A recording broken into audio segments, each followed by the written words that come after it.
This is Superyacht News, in association with Go Earth Boating, navigating boat buyers to better deals. Hi, welcome back to the channel. Welcome back to another Superyacht News. We are doing this video from the Monaco Yacht Show. Like I said, first story on this episode is about a yacht sale, or a potential yacht sale. So we'll get straight into it. Talking about motor yacht Luminosity now. You all know Luminosity if you watch regularly. This is the vessel that's in Montenegro, the one that we've shown footage of not looking in the best condition because it's basically been neglected for 3 years. Owned by Andrei Guriev, although his lawyers say he doesn't own it. The vessel was purchased by Mr. Guriev, who was on board for the sea trial. That was the only time he stepped on board, apparently. The vessel was delivered to Montenegro, and then a week later he was placed on the sanctions list, and the vessel's been there ever since. It now, there's money owed on the vessel. It's insignificant amount in comparison to the amount the vessel's worth, if you know what I mean. The reason why we're talking about it is because we believe that the vessel might have been sold. Now, in a previous video, we broke the news that a Turkish businessman had made an offer on the vessel of $75 million, or it might have been euros. I don't remember the currency right now, but an offer was made for 75 million. The vessel was up for sale on bluewateryachting.com website for 135 million euros. Mr. Guriev paid in excess, what we believe it was in excess of 200 million euros. The original price of the vessel was over 200 million euros. I believe it was 260 million euros. That is a massive drop. Now, because of the condition of the vessel, like I said, it's been effectively abandoned in Montenegro. It's had a skeleton crew on board of 4 or 5 people who've been constantly rotating out because payment has been an issue. So a lot of these crews would be there for 6 months without getting any pay, so they would leave, bring someone else in, but there's only 4 or 5 people when there should be like 35 people on board. So that's hence the condition of the vessel is in. Now, the reason why we're talking about it is because, like I said, in a previous episode, we said that an offer had been made on the yacht of 75 million.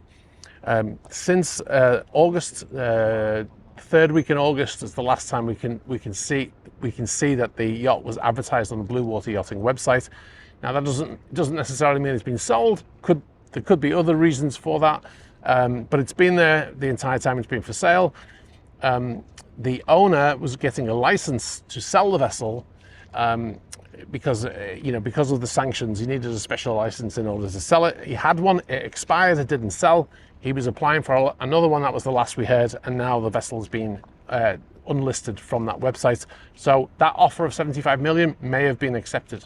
Now, because of the condition of the vessel, I would have snapped his hand off. You know, if it offers 75 million, even though it was up for sale for 135, because it's going to probably need millions. Well, it's good for sure. It's going to need millions spent on it. I was going to throw out a number there, but I'm not going to.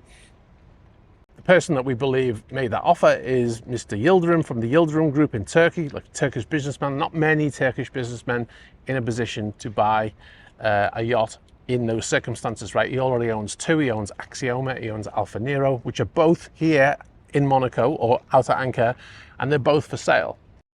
The good thing about buying Luminosity as opposed to Alfa Nero, which is, you know, all of these lawsuits going on right now over Alfa Nero because Andrei Guriev's daughter claims she owns it, and she's got lawyers trying to chase down the Yildirim Group, and actually had the Russian court seize some of his a company of his in Russia.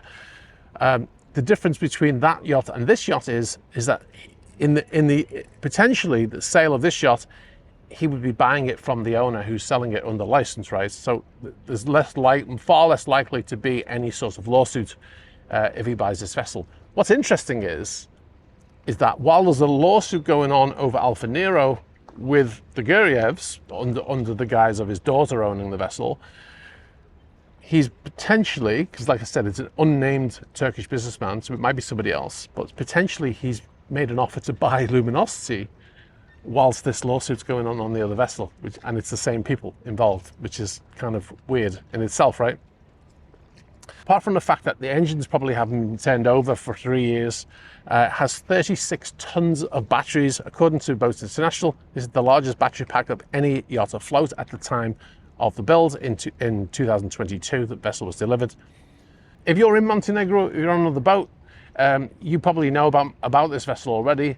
have a look out. If it suddenly starts to get all busy with lots of crew around it, because remember it's got like 3 or 4 or 5 skeleton crew on board right now. If you start seeing all of a sudden lots of people shoring up lines and working on deck and cleaning and stuff like that, please let us know, because that's a sign the vessel's being crewed up, and it's a sign that the vessel's about to move, and most likely it's being sold, right?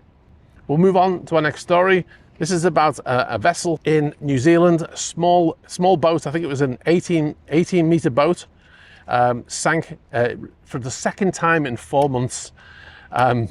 Now, this is based on reporting by the New Zealand Herald. The small pleasure vessel sank twice in 4 months. The vessel sank on a sightseeing cruise on the 16th of May after hitting rocks near Motiti Island. I think that's how you pronounce it. There were 14 people on board. They were rescued from that stricken launch before it sank in about 8 meters of water. Now, luckily, only 8 meters of water, so the vessel was recovered. It was salvaged by the owner, and he had planned, he'd done more than plan. He planned to send the vessel for refit on another island. I believe he was having the vessel towed, because the second time around, the vessel sank again, this time in 4 meters of water. Now, the salvors went in and they mopped up some sheen that they found of residual oils floating on the water from an engine bay. Now, apparently what had happened is that they'd left open some engine hatches on the vessel. What I don't know is whether or not it was under its own steam. I don't think it was. I think it was being towed, and the water got in through those open hatches and the vessel sank. The reason why I say that is because they said that because it had already sank once, all of the fluids had been drained off the vessel, and therefore it was minimal, the amount of potential damage to the environment that could be done. So that tells me that they never put any fuel in, so it was probably being towed. Regional Harbour Master Chris Bredenbanks told the Waikato Herald that the launch's owner had wanted to transfer it to Warangai in Northland for a refit. Because the boat had been salvaged before, the oil and diesel was removed. So there you go. So it most likely was being towed. Sorry about the pronunciation, by the way. Now, that's the only time I've ever heard of a prior sinking being a benefit to a situation, right? So apparently the vessel's estimated to be 35 to 50 ton, and it was salvaged by Bay Underwater Services, which had been engaged by the owner's insurer. So yeah, so there you go. Interesting story. Not an awful lot of footage, but I had a few photographs. So let me know if you've got any videos or footage of that particular incident. And we'll move on. We've got another grounding, actually, which came in recently. This was reported on the 24th of September. It happened the day before, so probably the 23rd of September or early hours 24th. This was in Greece, and it was at the Patroklos Island. This is 65 kilometers south of Athens, in the Attica region. A brand new 38-meter Benetti named motor yacht Angel, under a Bulgarian flag. The vessel ran aground on the island. Looks like it crashed straight into the island. Captain is reported to have said, "Who put the island there?" That's obviously not true. But you know, when you see the angle of the boat and then you see the map of the island, it beggars belief, doesn't it, how that vessel ended up there without somebody falling asleep on the bridge or something, or some sort of failure, you know. But it just sort of drove straight into the side of the island. Now, that was on the 24th. Those photographs were posted on Instagram on the 24th of September.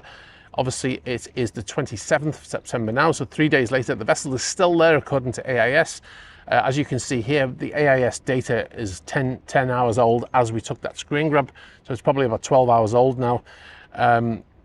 But you can see that there's a salvage vessel or a tugboat, deep sea tug, just a few hundred meters away. And that vessel's AIS is up to date, so it's definitely still in progress. Now, the fact that the vessel is a GRP hull suggests possibility of some sort of hull breach, which would cause the vessel to I mean, once it's grounded, if the hull has been breached, they can't refloat the vessel until any sort of breach has been repaired, right? So, like I said, it's a brand new Benetti yacht, 36.8 meters, 121 feet. 300 gross tonnage, build 2025. It was sea trials in June 2025 and just delivered a couple of months later. has a beam of 7.8 meters, which seems quite a long beam for such a small boat, and it can sleep 10 in 5 cabins. Now, like I said, it's a designed displacement fiberglass hull and a fiberglass superstructure. The chances of that hull being breached are high. Potentially, that's the reason why the vessel is still grounded right now with that tug just off the coast. Anyway, guys, we'll bring you more when we have it. If you're in that vicinity or if you know any more about it, please be sure to get in touch. Please be sure to watch the videos from the Monaco Yacht Show. There are plenty more to come yet. We've also got some yacht tours. We've got one, which is a very special yacht tour from Motor Yacht Marala, which will be coming soon. So yeah, please be sure to check it out. Be sure to like the video and all that jazz, and I'll catch you in the next one. All right, guys, thanks for watching. Bye-bye.